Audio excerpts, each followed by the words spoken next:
माता रमाई, माता भीमाई या सर्व महापुरुष आणि महामातांना त्रिवार वंदन करून आजच्या कार्यक्रमाच्या अध्यक्षा आमच्या धम्मभगिनी आयुष्यमाननी साधनाताई तसेच 10 दिवसाचं उपोषणा शिबिर करून आलेले आमचे धम्मबंधू आदरणीय नागनाथजी चांदे सर,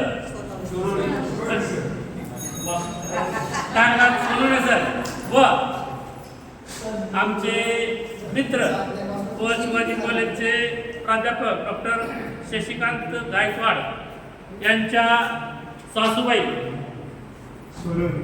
आयुष्यमाननी सोनवणेताई या प्रथमच या आपल्या नालंदा बुद्धविहारामध्ये आल्याबद्दल, तर कुटुंब आल्याबद्दल त्यांचंही मी विहाराच्या वतीने या ठिकाणी हार्दिक स्वागत करतो आणि आजचे 2 शब्द उपस्थित मान्यवरांच्या परवानगीनं आपल्याला सांगतो. लक्षात घ्या, आता थोडंसं मी विपश्यनेवर बोलतो कारण आता हे सोनवणे विपश्यना करून राहिले. त्यानंतर आज एकादशी आहे, त्यानंतर थोडंसं विठ्ठलावर बोलतो, थोडक्यात बोलतोय. तर विपश्यना ही अतिशय आवश्यक आहे. मध्यंतरी विपश्यना बाबासाहेबांनी सांगितली का नाही सांगितली याच्यावरती बरंचसं वादंग झालेलं आहे. काही लोक म्हणायचे की बुद्ध धम्म, काही लोकांनी अशी समजूत केली की विपश्यना म्हणजे बुद्ध धम्म, गौतम बुद्धाची शिकवण म्हणजे विपश्यना, आणि काही लोक त्याचा प्रतिवाद करत होते की विपश्यना ही बुद्ध धम्माच्या ध्यानधारणेतल्या किंवा ह्याच्यातला एक टप्पा आहे, फक्त एक माध्यम आहे. विपश्यना म्हणजे संपूर्ण बौद्ध धम्म नाही. तरी देखील विपश्यना अतिशय महत्त्वाच्या, याच्यावर पुस्तक आहेत पण असा वादंग झालेला आहे आणि बाबासाहेबांनी सांगितलं का नाही सांगितलं का, परंतु स्वतःच्या वैयक्तिक उन्नतीसाठी विपश्यना अतिशय आवश्यक आहे. मनाची शांतता, मनाची स्थिरता, सम्यक विचार, आता सरांनी थोडे सरांनी सांगितलं आर्याष्टांगिक मार्ग, त्याच्यात काय सम्यक विचार, सम्यक काय, सम्यक संकल्प, सम्यक दृष्टी ही विकसित करायची असेल, ब्रॉड करायचा असेल आपल्या कॅनव्हास विचाराचा आणि याचा, तर त्याच्यासाठी विपश्यना आपल्याला अतिशय मदत करते.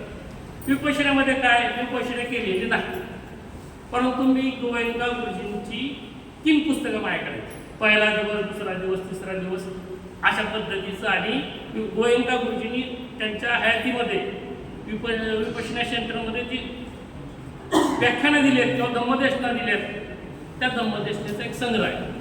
त्याची पुस्तकं माझ्याकडे ती वाचली, त्याचं म्हणजे प्रत्यक्ष अनुभव जरी घेतला नाही तर त्याचं वाचन केलेलं. सुरुवातीचा दिवस, पहिला, दुसरा, तिसरा वगैरे सगळे व्यवस्थित दिले त्याच्यामध्ये. तर विपश्यनामध्ये मुळं काय होतं आहे की आपण चांगल्या पद्धतीने विचार करू शकतो, अतिताईपणा करू शकतो, स्थिरता येते आणि त्रयस्थपणे. गौतम बुद्धाच्या शिकवणीतला सगळ्यात महत्त्वाचा भाग आहे की तुम्हाला स्वतःकडं सुद्धा त्रयस्थपणे बघता आलं पाहिजे, आणि विपश्यना ही तुम्हाला तेच शिकवते.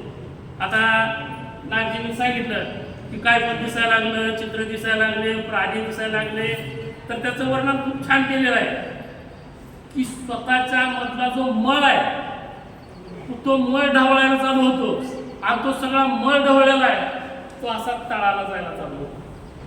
पाणी निथळ, मन निथळ व्हायला चालू होतं, आणि जी सुरुवातीची 2-3 दिवसाची जी प्रक्रिया आहे ती स्वतःच्या मनामधला मळ ढवळायची प्रक्रिया आहे, आणि त्याच्यामधनं जो टिकेल तो 10 दिवसाचे विपश्यना करू शकतो.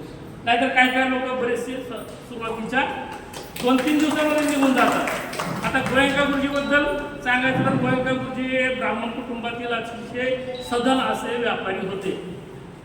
ते कुटुंब थायलंडमध्ये व्यापारानिमित्त गेलेलं होतं. त्यांचे आई वडील वगैरे भारतात होते. थायलंडमध्ये त्यांचा व्यापार होता. थायलंडमध्ये असताना त्या ठिकाणी, आता मला त्या गुरूंचं नाव आठवलं, सर्व्हिस करायचे उभाकी, ते विपश्यनेची शिबिरं घ्यायचे आणि प्रसिद्ध होते ते, तिथं चालत असायचे. मग असंच चालत असताना गोयंका गुरुजीला अर्धशिशी म्हणजे मायग्रेनचा त्रास चालू झाला. त्यांनी बऱ्याच ठिकाणी दाखवलं, अमेरिका, इंग्लंड वगैरे दाखवलं, परंतु त्यांचा इलाज काही झाला नाही. त्यांना थायलंडमध्येच काही लोकांनी सांगितलं की इथं तुमच्या इथं जे बाकीचे बौद्ध धर्माचे जे हे आहेत गृह आहेत ते शिबिरं घेतात, विपश्यना शिबिरं.